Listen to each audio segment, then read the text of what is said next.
Parang ang lapit. Wait. A day in my life as a VA with 3 kids. Let's go.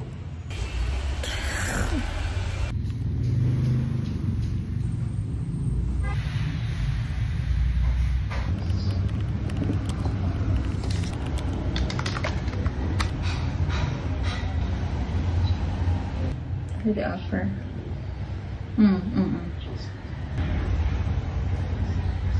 Questions for that part.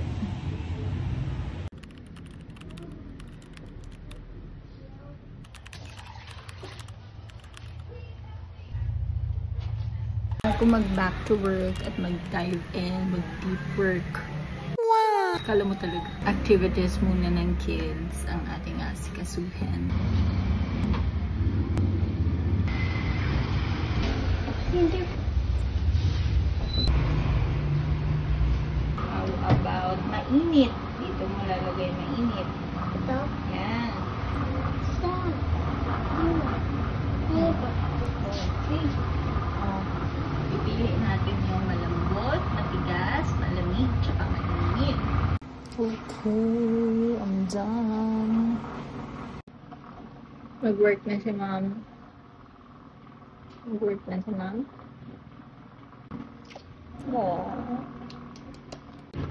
Bye. Bye-bye. Love you. Coffee break. Yay. Thank you, love. Bago mag-work. Yay. Cutie. Hello. Hello. You visit me? How about my kiss?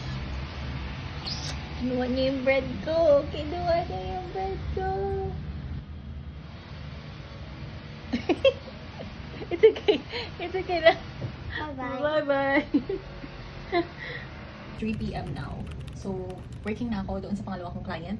I usually do Shopify, Amazon, Etsy listing for them. And then, that will last like 2 hours, 3 hours. Depende kung gaano kadami, depende kung gaano ka-complicated yung listing.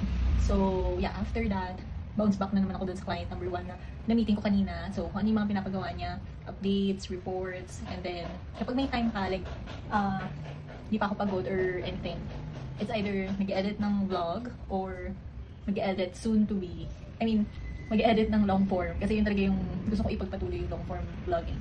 So, yun. Or, balik ako, bounce back ako kay client number 2 for another listing, like magdagdag ng another hours of work. So, ayun. Ganun.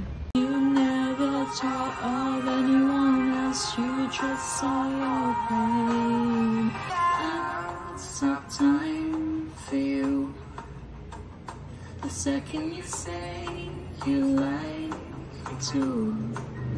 Huh?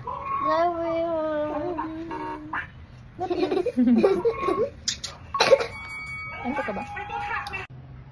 Bye. Oh my god. Tapos ko lang with first, second. Nagulo na. Dinner muna and then edit ng vlog. Like 2 years ago na yung vlog ko. So, edit muna. Okay. Nadano to.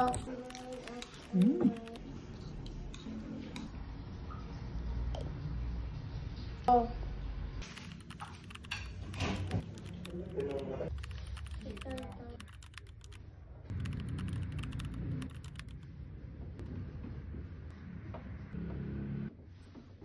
So basically, after ko matapos lahat ng work ko dito sa bahay, mag-back to work ako like for how many hours lang naman to check some things and to-dos.